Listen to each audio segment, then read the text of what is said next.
जारी किसान आंदोलन को लेकर एक तरफ प्रधानमंत्री मोदी और सरकार में तमाम नेता किसानों के हितों की बात रखकर उन्हें बातचीत का प्रस्ताव दे रहे हैं, तो वहीं दूसरी ओर गंदी राजनीति खेल रहे किसान नेता पीएम मोदी और सरकार के वरिष्ठ मंत्रियों पर ही टिप्पणी कर रहे हैं। दरअसल भारतीय किसान यूनियन के नेता और राकेश टिकैत के भाई नरेश टिकैत ने पीएम मोदी और रक्षा मंत्री राजनाथ सिंह पर अभद्र टिप्पणी की है। नरेश टिकैत ने पीएम पर निशाना साधते हुए कहा कि आंदोलनजीवी और परजीवी किसानों को पता नहीं किन किन नामों से नवाजा जा रहा है। टिकैत ने आगे कटाक्ष करते हुए कहा कि पीएम मोदी की दाढ़ी सुरक्षित रहेगी, इसके पीछे राज है। पीएम ने ये दाढ़ी बंगाल चुनाव के लिए रखी है, वे वहाँ चुनाव में रविंद्रनाथ टैगोर बनेंगे, अपना रूप वे टैगोर की तरह बनाने की कोशिश कर रहे हैं। इतना ही नहीं, भाकियू के अध्यक्ष ने अपनी नीचता का नमूना पेश करते हुए रक्षा मंत्री पर भी टिप्पणी की। नरेश टिकैत ने राजनाथ सिंह को पिंजरे का तोता बताया। टिकैत ने आगे कहा कि अगर राजनाथ सिंह को बात करने की आजादी दी जाए तो किसानों के मुद्दों को हल किया जा सकता है। साथ ही मैं गारंटी देता हूं कि कोई ना कोई फैसला भी जरूर निकलेगा और बीजेपी की प्रतिष्ठा भी बरकरार रहेगी। टिकैत ने सरकार को जिद्दी भी बताया। नरेश टिकैत ने कहा कि अगर सरकार कृषि कानूनों को रद्द करने के लिए तैयार नहीं है तो हम भी पीछे हटने के लिए तैयार नहीं हैं। यह सरकार किसानों को बदनाम कर रही है, उन्हें खालिस्तानी और आतंकवादी बता रही है और हम इस पर चुप नहीं रहेंगे।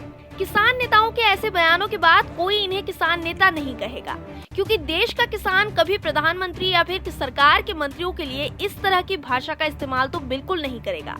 पर ऐसे बयानों के बाद एक बार फिर किसान नेताओं पर उंगलियां उठनी शुरू हो गई हैं।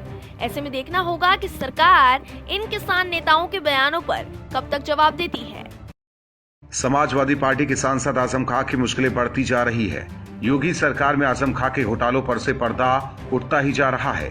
आजम पर कई आरोप लगे हैं और वो रामपुर जेल में बंद है। वहीं आजम खां को कोर्ट ने एक और झटका दिया है।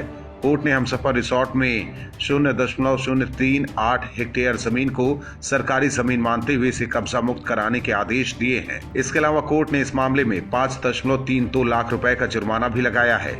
आपको बता दें कि रामपुर में जौहर यूनिवर्सिटी रोड पर स्थित हमसफर रिसोर्ट आजम खां की पत्नी तंजीन फातिमा और दोनों पुत्रों अदीब और अब्दुल्ला आजम के नाम पर है। लेकिन 2019 में हमसफर रिसोर्ट में सामुदायिक उपयोग की जमीन कब्जा किए जाने की शिकायत बीजेपी लघु उद्योग प्रकोष्ठ के क्षेत्रीय संयोजक आकाश सक्सेना ने की थी और इसके बाद योगी सरकार ने सख्ती से जांच के आदेश दिए। राजस्व विभाग की टीम ने जांच और पैमाइश के बाद एक गाटा संख्या के भूमि कूड़े से खाद बनाने वाले गड्ढों के लिए और 2 गाटा संख्या के भूभागों पर सरकारी रास्ता दर्ज होने की रिपोर्ट दी और अब कोर्ट का बड़ा फैसला आया है।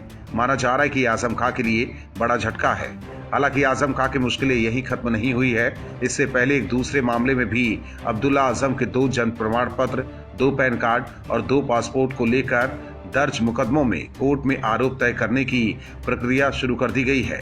अब्दुल्ला के जन्म प्रमाण पत्र वाले मुकदमे में आजम खां, डॉक्टर तंजीन फातिमा और अब्दुल्ला आजम आरोपी हैं। 2 पासपोर्ट बनवाने में सिर्फ अब्दुल्ला और 2 पैन कार्ड बनवाने में अब्दुल्ला आजम के साथ ही उनके पिता आजम खां भी आरोपी हैं और इस पर भी कोर्ट का फैसला जल्द ही आने वाला है। किसान आंदोलन के आड़ में भारतीय किसान यूनियन के नेता राकेश टिकैत अपनी राजनीति चमकाने में जुटे हैं। राकेश टिकैत अब सियासी बयानबाजी कर रहे हैं। कभी बंगाल में बीजेपी के खिलाफ चुनाव प्रचार करने की बात कह रहे हैं तो कभी जेल जाने की बात। हालांकि टिकैत जेल जाएंगे ये निश्चित है, क्योंकि दिल्ली हिंसा में उनका नाम सामने आया है और दिल्ली पुलिस मामले की जांच कर रही है। लेकिन टिकैत जेल जाने को लेकर भी सियासत कर रहे हैं। टिकैत अनुमान लगा रहे हैं कि उन्हें कम से कम 12 से 13 साल की सजा होगी। एक टीवी चैनल के साथ इंटरव्यू में टिकैत ने कहा कि मुझे 12 से 13 साल तिहाड़ जेल में रहना होगा, लेकिन कम से कम किसान तो आजाद हो जाएगा। अगर किसान आजाद हो जाएगा तो हमें जेल में रहने में कोई दिक्कत नहीं है। मुकदमा लगेगा तो हमें जेल में रहना होगा, यही कानून है। वहीं टिकैत ने एक बार फिर धमकी दी है। उन्होंने कहा कि अगर कृषि कानून वापस नहीं हुए तो अब की बार हल क्रांति होगी। किसान पार्लियामेंट में जाकर ट्रैक्टर चलाएंगे। साथ ही उन्होंने कहा कि किसानों के पास ट्रैक्टर है तो हम ट्रैक्टर चलाएंगे। वहीं राकेश टिकैत दिल्ली में आंदोलन फेल होने के बाद अब पूरे देश का दौरा करने की बात कह रहे हैं। इससे पहले राकेश टिकैत घूम घूम कर किसान पंचायत में भी हिस्सा ले रहे हैं। हालांकि किसान पंचायत के बाद भी किसान दोबारा दिल्ली के बॉर्डर पर आने को तैयार नहीं हुए हैं। गाजीपुर और सिंगू बॉर्डर पर किसानों की संख्या लगातार घट रही है।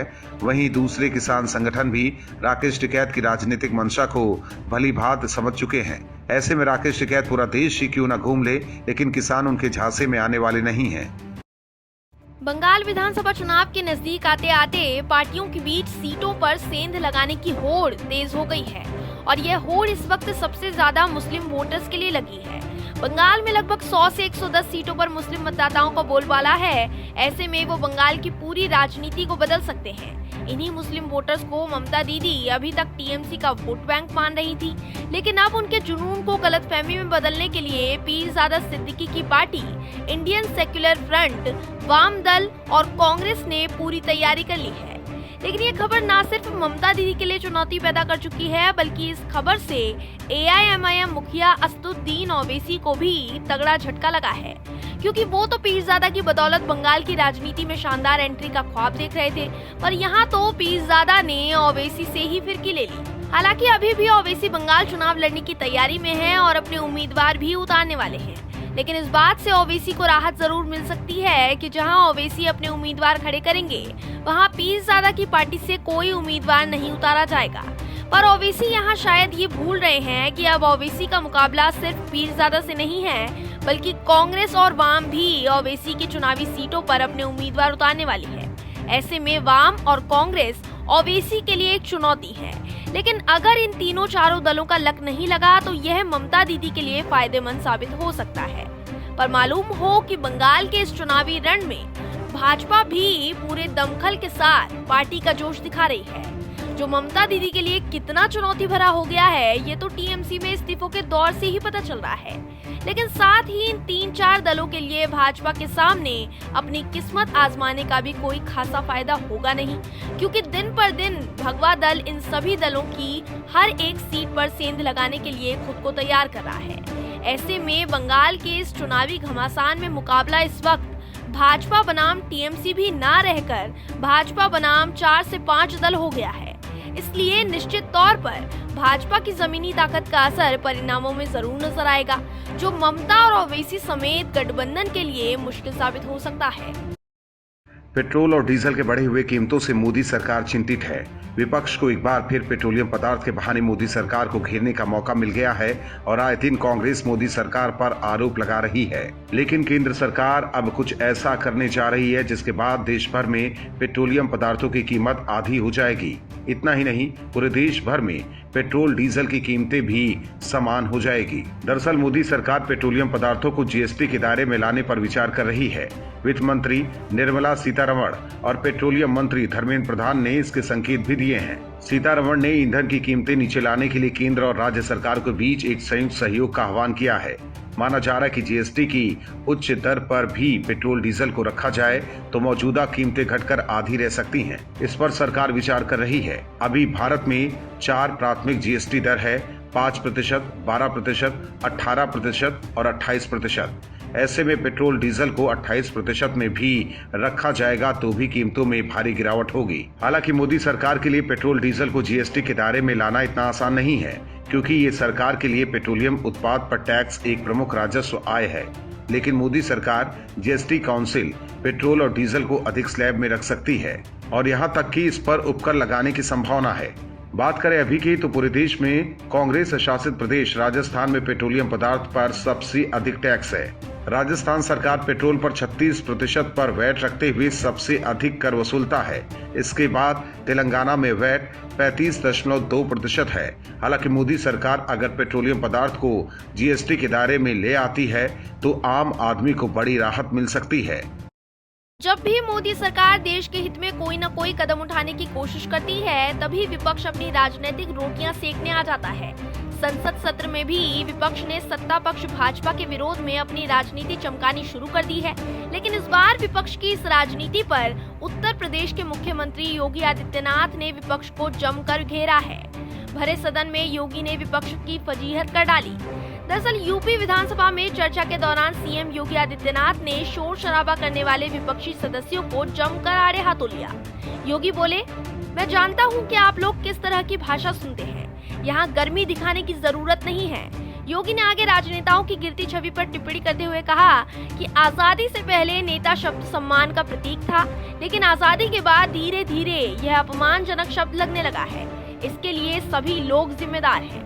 योगी के पलटवार पर जब विपक्ष ने हंगामा और तेज किया तो योगी ने कहा, अगर किसी को लगता है कि वह सदन में चिल्लाएंगे और उद्दंडता करेंगे तो उनकी तारीफ होगी, अगर ऐसा है तो वे गलत सोचते हैं। लोग इसे सकारात्मक तरीके से नहीं लेते। यह हम सभी का दायित्व है कि हम अपने चरित्र में उदाहरण पेश करें। योगी ने आगे विपक्ष पर भड़कते हुए कहा कि सदन के शिष्टाचार को सीखिए, तब बात करिए। गर्मी यहाँ दिखाने की जरूरत नहीं है, उत्तेजना दिखाने की जरूरत नहीं है। इतना ही नहीं, योगी ने तो चुटकी लेते हुए ये भी कहा कि अपने घर की खींच को यहाँ मत उतारिए। योगी के इस हाई वोल्टेज रिएक्शन से पूरे सदन में हड़कंप मच गया। अपने पलटवारों से योगी ने विपक्ष की बोलती ही बंद कर दी। ऐसा करके योगी ने ये जरूर दिखा दिया कि विपक्ष की गंदी राजनीति से मोदी सरकार अनजान नहीं है, जो योगी के गुस्से से नजर आ चुका है। Bureau report, OMH news. और भी वीडियोस देखने के लिए चैनल को सब्सक्राइब करें और बेल आइकन को दबाएं।